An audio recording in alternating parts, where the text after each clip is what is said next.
네, 안녕하세요. 선한스탁 로로쌤입니다. 자, 2022년 1월 20일 목요일 시황방송 시작하도록 하겠습니다. 자, 먼저 미증시 확인하겠습니다. 다우지수는 살포시 쉬었습니다. 1% 내려왔고 그동안 상대적으로 강세였기 때문에 35,800포인트 이탈한 후에 한 차례 쉬는 모습입니다. 34,800까지는 뭐 아직 남았는데 여기서는 이제 살포시 이제 반등을 이제 모색하는 게 좋겠죠. 자, 그리고 나스닥 같은 경우는 그동안 먼저 밀려 있었기 때문에 이제 1% 정도 하락을 보였습니다. 마틴 루터 킹 데이에 쉬었기 때문에 하락이 조금 덜한 거 아니냐라는 얘기가 있었는데 한 차례 조금 더 밀려 내려오면서 이제 46,000포인트 이탈을 했고 이제 오늘부터 해가지고는 하락을 제한하고 46,000포인트 회복 시도 정도는 한번 노려볼 수는 있겠죠. 회복이 되느냐는 뒤에 가봐야겠지만 반등이 조금 나오면서 회복을 하느냐 아니면은 회복을 못하고 다시 쉬느냐 이 관건이 될 것 같습니다. 그래서 반등 구간에 놓여 있다.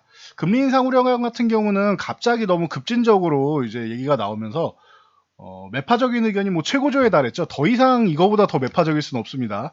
4회 이상 올해 혹은 내년까지도 4회 이상 금리 인상을 하고 한 번에 0.5%포인트를 올려야 된다 이런 의견까지 나와요. 보통은 0.25죠. 0.25씩 단계적으로 천천히 베이비 스텝으로 가는데 빅 스텝으로 한 번에 껑충 가야 되는 거 아니냐라는 의견까지 나왔습니다. 더 이상 이거보다 더 극심하게 나오기는 사실 쉽지는 않은 것 같아요. 그러면은 자, 기존에 말씀드렸듯이 이렇게 가장 매파적으로 발언을 하고 그리고 이제 의견 같은 경우가 이제 매파적인 의견이 최대한으로 나온 다음에 그 다음에 막상 정책을 열었는데 0.5%가 아니고 0.25씩 4번이다 정도면은 그러면 이 정도는 먼저 매를 두들겨 맞았으니까 오히려 충격이 덜하고 불확실성 해소가 되겠죠. 그래서 이 정도를 시장에서 노릴 수 있지 않을까 싶습니다. 그래서 우려감을 더 극도로 불안감을 갖는 거는 이제 옳지 않고 이제는 기술적 반등 정도를 노린 다음에 그 다음 분위기를 보면 되는 시장이다 라고 보시면 됩니다. 러시아 우크라이나 같은 경우는 전쟁 안 날 가능성이 높다라고 말씀드렸어요. 전쟁이 날 거면 우리나라 6.25를 생각하시면 된다. 그냥 휴일이고 우리가 마음 놓고 있을 때 방심했을 때 전쟁을 시작하는 게 가장 성공률이 높고 가장 빠르게 점령을 할 수 있는 방법이죠. 그래서 우스갯소리로 어릴 때 6.25가 왜 일어났냐 방심해서다 이런 얘기도 장난도 많이 치고 했었는데 어릴 때는 그런 것처럼 러시아가 정말로 우크라이나를 침공해서 무언가를 할 생각이었다면은 그렇게 공개적으로 저렇게 겁을 주고 우리가 들어갈 것이다 이러지는 않았을 거라고 생각합니다. 저 미국에서 먼저 정보를 빼온 거 아니냐라고 하는 것은 일부러 흘렸을 가능성도 있지 않느냐 정도로 보고 있습니다. 그래서 이제 러시아도 굳이 군사적 충돌을 강하게 일으키면서 국제사회에서 좀 문제를 일으키기보다는 본인들의 좀 이제 주장을 조금 더 할 수 있는 목소리를 좀 높일 수 있는 정도로 이제 활용을 하는 것이다 라고 보시면 될 것 같아요. 최근에도 천연가스 가격 오를 때 유럽에다가 공개적으로 얘기했었죠. 우리가 공급해 줄 수 있다. 러시아가 다 해줄 수 있다라고 얘기를 하죠. 석유 같은 경우도 마찬가지고요. 국제유가 같은 경우도 움직일 때 러시아가 주도적으로 뭔가를 하려고 얘기를 많이 하죠. 그런 것처럼 러시아가 에너지 패권 쪽에서 목소리를 좀 더 미국처럼 목소리를 높이고 싶어 하는 그런 과정에 이제 전쟁 우려감 정도만 나온 것이지 전쟁은 안 하는 모습이다라는 거. 그러다 보니까 이제 시장이 이제 너무 내렸나 싶다라는 생각이 들죠. 그래서 우리나라도 코스피가 하락을 제한하는 이건 상승했다고 할 수 없습니다. 0.71% 올랐는데 최근에 좀 이제 무리하게 좀 밀어내렸는데 전저점 이탈은 안 했지만 기분은 좋지는 않죠. 기분은 나쁜 구간이죠. 그래서 2,850 정도는 올려줬는데 지금 중심 가격입니다. 현재 수급 동향상 레인지가 이제 2,950에서 2,750 사이고 이 중심값이 2,850인데 2,850 구간에서 1차적으로 지지는 해주려는 모습인데 이걸로는 안 돼요. 이건 하락을 제한한 정도고 여기서 살포시만 밀려도 이렇게 내려가는 거죠. 그러니 이 구간에서 해줘야 되는 거 이렇게 올라와서 한 2,900 전후 정도까지는 와서 횡보를 한다던가 2,950까지 와주면 제일 좋고요. 근데 2,900 살짝 위쪽이라도 올려놓고 여기서 횡보라도 하면서 눈치 보기를 해야 살포시 밀려도 2,850 흔들기를 하고 이중바닥성 움직임을 만들고 다시 올라올 수 있겠죠. 이 정도 움직임 정도는 나와줘야 됩니다. 지금 오늘 반등은 이제 하락을 제한하는 정도지 반등이 뭐 제대로 시작했다라고 할 수는 없다. 선생님, 그럼 코스닥은 좀 많이 오르지 않았나요? 하실 수 있는데, 코스닥이 또 과하게 밀린 것들이 있기 때문에, 코스닥도, 오늘은 이제 반등의 실마리 정도는 마련했다 정도이지, 반등이 뭐 제대로 나왔다는 아니에요. 2.65%면 그래도 괜찮은 거 아닙니까? 맞습니다. 괜찮습니다. 괜찮은 거지만, 코스닥은 980포인트 회복이 돼야 기존 추세로 들어가는 거지, 그렇지 못하면은, 980 회복 못하면은 추세가 한번 이탈되는 겁니다. 그렇기 때문에 980 회복하는 것을 조금 보는 것이 중요할 것 같습니다. 그래도 저점 구간에서 반등 탄력은 뭐 코스닥이 좋은 건 맞습니다. 그래서 기존에 계속 말씀드렸듯이 코스피가 약한 게 문제지, 코스피가 약해서 코스닥이 딸려 내려오는 게 더 크다. 코스피가 약세 구간이 아니라 중립 구간만 됐어도 코스닥은 저 위에서 놀 것이다. 그리고 52주 신고가도 넘어갔을 것이다 라고 말씀을 드렸는데, 코스피가 지금 빠르게 조금 개선되는 게 중요할 것 같습니다. 오늘은 반등은 좀 나왔지만 여전히 뭐 수급 개선이 뭐 크게 일어나지는 않았습니다. 그래서 이제 뭐 특이 동향이라고 할 만한 게 없습니다. 오늘 선물 옵션 동향에서. 그래서 쉬어가는 정도였고 기술적 반등 정도 나왔다 보시면 돼요. 어제도 말씀드렸듯이 무한정으로 내려가기보다는 제한적인 하락 후에 반등 정도는 나온다. 반등 후에 방향성을 다시 한번 모색하는 게 중요하다라고 말씀드렸어요. 그래서 이 정도 보시면 되고, 삼성전자 좀 지루하실 수 있는데 계속 공방입니다. 이 77,500원 구간 살짝 이탈해서 요 구간 회복했다가 이탈했다. 요 구간에서 공방이다. 그리고 이제는 이제 반등을 슬그머니 해줘서 77,500원 위쪽으로 넘어와서 이 위쪽으로 넘어가줘야 되는 타이밍이 이제 슬금 다가오고 있다라고 보시면 돼요. 반도체 업황은 걱정할 필요가 없다. 최근에 가파르게 올라왔으니까 휴식을 좀 취하는 거다 보시면 됩니다. 반도체주들은 이제 눈치 보기 하면서 슬금슬금 이제 올라올 가능성이 다시 한번 올라올 가능성이 높습니다. 자, 그리고 전에 LG에너지솔루션 공무천약 소식 정해드렸죠. 뭐 역사를 써나려고 했는데 정약이 끝나니까 이제 2차 전지 관련주들 이제 슬그머니 반등이 나옵니다. LG화학 같은 경우도 이제 LG에너지솔루션 이제 지분 보유에 대한 그 부분이 너무 저평가되는 거 아니냐라는 얘기도 나오면서 66만 원 아래는 이거는 영 제대로 된 값어치라고 할 수 없고, 적어도 제가 70만원 위, 웬만하면 74만원 위는 해줘야 됩니다라고 말씀드렸는데, 일단은 70만원 쪽으로 붙어는 주고 있습니다. 70만원 아래는 이거는 뭐 거의 거저 가져가세요라는 느낌이죠. 뭐 단기간이 아니라 중장기로 볼 때는 이 가격이면은 거저 가져가세요라는 거의 그 정도 수준의 가격입니다. 그래서 74만원 위쪽은 올라오는 게 맞고, 요 82만원 위쪽에 있는 게 조금 더 정상적이지 않느냐라고 보는데, 일단은 이 지분 가치나 이런 부분을 이제 해석하는 것은 각 기관마다 좀 이제 밸류를 측정하는 게 조금씩 차이가 있기 때문에 일단은 74만원 위 정도는 해줘야 된다. 그리고 80만원 위 정도 올라와도 전혀 이상할 게 없다 정도로 보시면 될 것 같아요. 그러면은 1차적으로는 70만원 아래 있을 때는 그냥 편안하게 이제 잠깐 모아서 단기적으로라도 정리할 수 있는 구간이다 보시면 되고,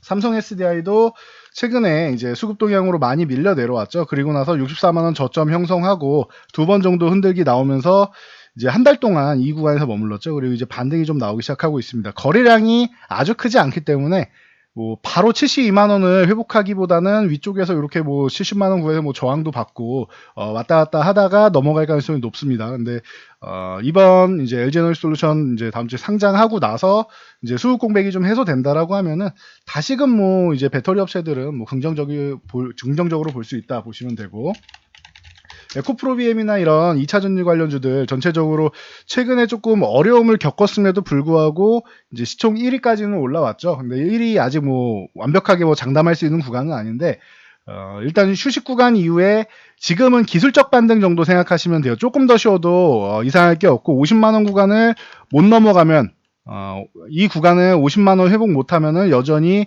좀 더 쉬어야 된다라고 보시면 돼요. 50만원 넘어가는지를 확인하셔야 됩니다. 그러면은 일단은 기술적 반등 정도만 보시고, 50만원 못 넘어간다 그러면 한 차례 정리한 다음에 추후에 다시 보는 게 맞지 않나. 50만원 넘어가면 보거나 아니면은 다시 한번 밑으로 이중바닥성 움직임으로 내려와주면 그때 보는 게 낫지 않나 싶습니다. 그래서 에코프로비엠이나 LNF, 첨보, 대주전자재료 이런 기술적 반등 나오는 종목들 전체적으로 이제 반등 목표치 정해놓고 그 구간까지만 보시고, 다음 저항 정도까지만 보시고, 이제 뭐 길게 끌고 가는 거는 조금 천천히 보시는 게 나을 것 같아요. 좀 확인을 하고 가는 게 나을 것 같아요. 일단은 트레이딩 개념으로 보는 게 맞습니다. 자, 뭐 DY 같은 경우 뭐 간단히 또 설명을 드리면 최근에 이제 움직임이 좋은 모습이 나왔는데 뭐 추격 매수는 하시면 안 됩니다. 근데 추후에 이제 쉬는 구간이 나온다라고 하면 현대차랑 이제 자율주행포 센서 클리닝 시스템을 개발했다라고 해서 공동 개발한 거죠. 그래서 이게 이제 현대차랑 미국 자율주행 기업 앱티브랑 합작 법인을 세웠습니다. 이게 모셔널이라는 기업인데 이 모셔널에 이제 공급 예정이다라고 해서 긍정적인 모습. 여기에 기존에 뭐 리비안에도 리어 와이퍼 모터 단독 공급사 아니냐라고 솔벤더 아니냐라는 얘기가 계속 나왔죠. 그래서 뭐 이런 이슈들이 있는 종목이다라고 보시면 될 것 같아요. 참고하시면 될 것 같고, 그동안 좀 어지럽게 시장을 심리를 좀 악화시켰던 카카오 같은 경우도 소폭 반등이 나왔는데, 이것도 다시 말씀드리지만 반등이라고 하기에는 하락을 좀 제한하는 정도인 것 같습니다. 이게 제대로 된 반등이라고 할 거면 뭐 10만원 정도는 넘어와서 10만 5천원 구간을 터치 정도는 해줘야겠죠. 그래야지 반등 정도 1차 반등 나왔다라는 정도고, 아직까지는 하락을 제한하는 정도 모습이다로 보시면 될 것 같아요. 카카오 외에도 카카오페이나 카카오뱅크, 카카오게임즈 같은 종목들이 전체적으로 기술적 반등이 나오기 시작하는 구간이다라고 보시면 될 것 같아요. 기술적 반등이니까 짧게 치고 빠진다고 생각하시면 되겠죠. 자, 그리고 신규 확진자가 6,600명을 넘었어요. 6,603명인가요? 그렇죠. 그래서 이제 시젠이나 뭐 이런 종목들이 이제 기술적 반등이 조금 나왔습니다. 그래서 시젠 같은 경우 기술적 반등 이제 뭐 6만 원 구간 다시 이렇게 두들기고 있고, 자, 그리고 휴마시스 같은 경우도 마찬가지입니다. 최근에 조금 이제 못 올라가고 밑에 있었는데 반등 이제 조금 만들려고 하는 기술적 반등 구간 정도 만들고 있고, 뭐 현대바이오나 아니면은 음압 변실 쪽에 GH 신소재, 그리고 이제 텔레워크 쪽에 알서포트, 뭐 교육 쪽에 메가스터디 교육, 그리고 원격 진료의 뭐 메디아나 등등, 뭐 비트컴퓨터나 인성정보도 있죠. 이런 종목들이 원격 관련 쪽으로 좀 이제 다시 한번 이제 부각이 됐다. 근데 단기적으로 치고 빠지는 게 좋습니다. 이쪽도 그동안 재료를 많이 소모했기 때문에 치고 빠지기로 보는 게 맞다 보시면 되고요. 자, 그리고 메타버스 최근에 좀 휴식을 취했는데, 그 정부에서 메타버스에 5,560억을 투자한다. 근데 이 투자 금액도 중요한데 이것보다 더 중요한 거는 제도 개선 얘기가 나왔어요. 우리나라가 IT 쪽이 발전을 이제 빠르게 못하는 이유가 이 제도 때문에 그렇습니다. 제도가 워낙 뭐 빡빡하게 막혀 있고 구시대적인 발상이 이제 많아가지고 뭐만 하려고 하면 다 규제예요. 규제. 그래서 저는 대선 주자들이 왜 이런 부분에 대해서 4차 산업혁명 시대 이제는 산업화가 되는데 이 규제 내가 다 풀어버리겠다 이런 정도의 얘기가 나오는 것도 좀 화끈하다는 이 젊은 세대들의 반응이 나올 수 있을 것 같은데, 뭐 하나하나 이렇게 뭐 얘기가 나오고 있죠. 그런데 좀 화끈하게 좀 나오는 정책적으로 이 제도, 이 규제라는 부분을 어느 정도 좀 풀어주면서 이제 산업을 육성하면은 우리나라도 그동안 이제 좀 막혀있던 부분이 풀리면서 이제 이런 성장주들 더 좋아질 수 있을 거라 생각합니다. 그래서 뭐 이러면은 좋겠지만 일단 제도 개선을 해준다라고 말은 하고 있으니까, 기존에는 이렇게 말이 나와도 제도 개선 이 규제 같은 경우를 뭐 시원하게 풀어주는 경우가 거의 없었던 것 같아요. 굉장히 좀 이제 좀 막혀있는 이제 좀 답답한 정책이 많았는데 이 부분이 좀 풀리기를 기대해 보겠습니다. 그래서 넥스트 외에도 뭐 대표적으로 이제 컴투스 홀딩스 같은 경우 그동안도 뭐 굉장히 좋았었죠. 거기에 뭐 넷마블, 넵튠, 그리고 바른손, 그리고 이 VFX 쪽 이 3대장 있죠. 뮤직 스튜디오, 자이언트 스텝 덱스터 이런 종목들 전체적으로 같이 움직였다. 자, 이 3대장 뭐 VFX 같은 경우는 엔터 콘텐츠에도 영향을 미치는데 이쪽도 전체적으로 움직였습니다. 엔터주는 뭐 하이브를 중심으로 해서 이제 이베스트 투자해서 엔터 콘텐츠 산업이 이제 상저하고를 전망한다. 메타버스랑 NFT까지 접목시키면서 이제 뭐 최근에 이렇게 휴식을 취했는데 긍정적인 모습 다시 예상된다라고 얘기를 하는데, 하이브 같은 경우는 최근에 좀 많이 쉬었습니다. 감사한 구간까지 들어왔죠. 27만 원 구간대면은 뭐 여기는 이제 뭐 무혈입성이라고 봐도 좋을 정도로 장기적으로 보시는 분들은 가격적으로 좋은 구간이죠. 한 33만 원 아래를 줘서 30만 원에 33만 원 요 구간만 해도 굉장히 좋은 구간인데, 뭐 27만이면은 27만 원 뭐 요런 구간이면은 30만 원 아래 구간이면은 더할 나위 없는 것 같습니다. 그래서 이쪽은 이제 장기적으로도 볼 수 있는 구간, 30만 원, 33만 원 아래쪽 이 구간이면은 트레이딩이 가능한 구간이었는데 굉장히 좋은 가격까지 좋습니다. 하이브를 비롯해 전체적으로 YG 엔터, 뭐 SM, JYP 등 뭐 요즘에 이렇게 해서 4대 엔터사라고 하는데 전체적으로 상승이 나왔고, 이제 제이 콘텐츠를 비롯해서 이제 뭐 스튜디오 드래곤은 항상 좀 무겁다라고 말씀드렸습니다. 제이 콘텐츠를 비롯한 이런 엔터 콘텐츠 산업 이쪽도 뭐 넷플릭스에서 올해 K 콘텐츠 25편 이상 공개할 예정이다라고 얘기를 하고 OTT 쪽이 넷플릭스 말고도 이제 경쟁이 심화되고 있죠. 국내 OTT 뭐 쿠팡 플레이부터 시작해가지고 TV나 여러 가지 쪽 우리 국내에서도 경쟁이 심화되고 있고 이제 디즈니 플러스랑 뭐 아마존 같은 경우 아마존 프라임도 들어오면서 이제 경쟁이 심화된다라는 거. 그럼 콘텐츠 업체들의 가치는 높아진다라고 누누이 말씀드렸습니다. 그래서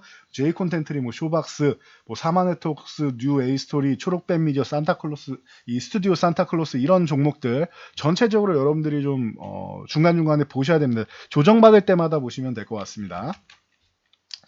자, 다음은 이제 방산 쪽 LIG 넥스원이 작년 뭐 하반기부터 해서 연속적인 뭐 수주를 보이면서 65,000원 구간까지 돌파 시도를 했다. 그리고 이 구간 넘어가면 더 좋아진다 말씀드렸는데 돌파 후에 한 차례 쉬었습니다. 최근에 시장 영향력으로. 그리고 65,000원 정도는 내가 이탈할 게 아니다. 나는 지금 추세를 탔다라고 얘기를 하는 것 같습니다. 65,000원 이제 재차 이탈만 안 한다라고 하면 LIG 넥스원 여기부터는 다시 한번 뭐 매수 구간이 된다라는 거. 그 외에 이제 뭐 빅텍이나 휴니드, 한일단조 같은 경우는 약간 테마성으로 보시면 될 것 같아요. 이게 북한이 2018년 4월에 핵실험장 폐기하고 ICBM 시험 발사하는 거 중단하겠다라고 얘기하면서 이제 뭐 핵을 포기하겠다라고 하면서 이제 뭐 제재도 풀어주고 이런 얘기를 했었죠. 트럼프 대통령이랑. 그런데 북한이 뭔가 진전되는 거 없고 제재는 이제 뭐 꾸준히 이어지고 뭐 추가적으로 최근에 미사일 쏘니까 추가적으로 제재한다 이런 얘기가 나오니까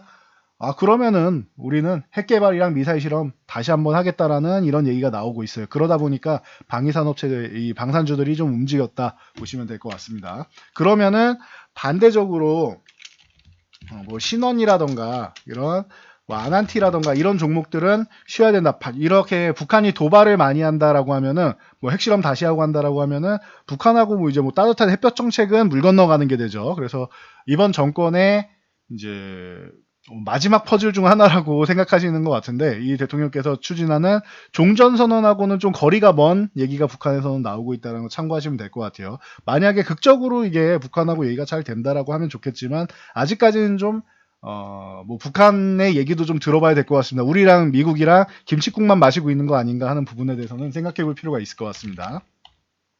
자, 거기에 한국항공우주랑 뭐 하나시스템 같은 경우도 이런 방산 쪽에 해당이 되죠. 그러면서 이제 우주항공 쪽이 좀 다시 한번 이제 살아나기 시작하고 있습니다. 미국 쪽에서 우주항공 테마 관련주들이 조금 이제 휴식을 취한다라고 말씀드렸죠. 지난번에도 버진 갤럭틱이랑 이제 부채를 공개하면서 이제 한번 크게 하락했다라고 말씀드렸는데 저점 인식 같은 경우는 좀 나오고 있는 것 같습니다. 우리 한국항공우주는 작년부터 이제 뭐 수주도 그렇고 여러 가지 측면에서 이제 미래 성장성 돋보인다라고 했는데 37,000원 이 저항을 한 번에 넘어갈 거라고 생각은 못했는데 한 두세 번 저항을 받을 거라고 생각했는데 일단은 걸쳐는 났습니다. 오늘 거래량도 좋아요. 그래서 만약에 여기서 쉰다라고 하면은 다음번 돌파 시도할 때나 다다음번 돌파 시도할 때 정도에는 좀 더 관심 갖게 보면 좋을 것 같습니다. 여기서 추가적으로 양봉을 하나 더 세워준다 그러면은 37,000원만 유지해주면 이 구간에서 공방 펼칠 때 다시 보면 되겠죠. 그 외에 하나 시스템이 하나 에어로스페이스, 세트레가이, AP이성, 뭐 솔루엠 이런 종목들 전체적으로 같이 보시면 될 것 같습니다.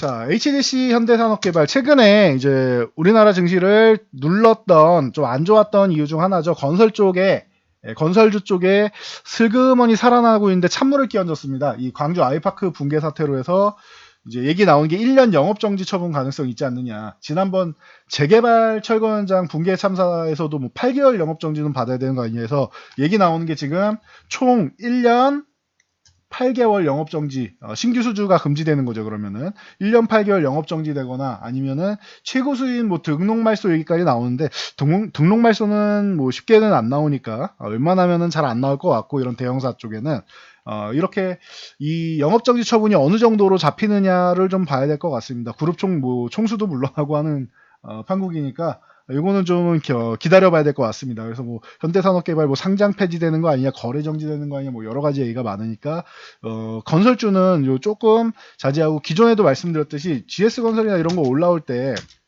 저희가 항상 말씀드린 게 이 건설주 현대산업개발 쪽에 영향을 많이 받아서 최근에 다시 한번 밀렸는데 4만 원 초반 구간이면은 다시 한번 볼 수 있는 구간이고, 이쪽 건설주는 좀 느리고 할 수가 있으니까 성신양회라던가 이런 시멘트 관련주들 최근에 가격도 좋고 M&A 이슈도 있었죠. 성신양회라던가 삼목에스폼이라던가 하츠, 벽산, 대림비엔코 이런 건자재 관련주들, 이런 쪽도 같이 보면은 좋다라고 말씀드렸습니다. 이쪽이 전체적으로 움직이고 나서는 인선 ENT나 이런 이 폐기물 관련주 쪽은 그 뒤에 보시면 된다 말씀드렸는데, 인선 ENT가 그 11,000원 중반대를 계속 못 넘어가고 있는데 요 구간을 넘어가야지 좋아집니다. 그래서 폐기물 관련주는 인선 ENT가 11,500원을 넘어가는지를 보고 그 다음에 보시면 될 것 같습니다.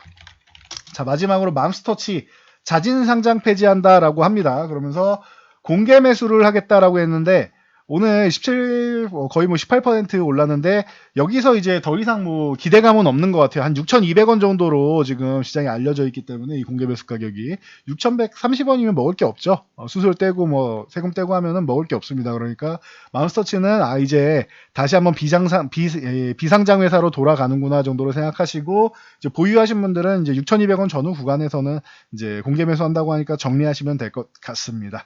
자, 오늘은 여기까지 말씀드리고 저는 물러가도록 하겠습니다. 그동안 기다리던 반등이 이제 코스피는 조금 약하고 코스닥이 좀 먼저 나오기는 했는데, 이 부분이 코스피에도 조금 전달이 되면서 호랑이 기운의 힘으로 좀 기지개를 펴면서 올라오기를 바라겠습니다. 주중반 이후에는 좀 양호해질 거다 말씀을 드렸는데, 1차적으로 수급 동향이 회복되지 못한 거는 아쉽지만 그래도 지수는 반등을 하려고 노력은 하고 있으니까 여러분도 같이 수급 동향 변화랑 이제 얼만큼 반등 강도가 잘 나온지를 같이 체크하면서 보시면 될 것 같습니다.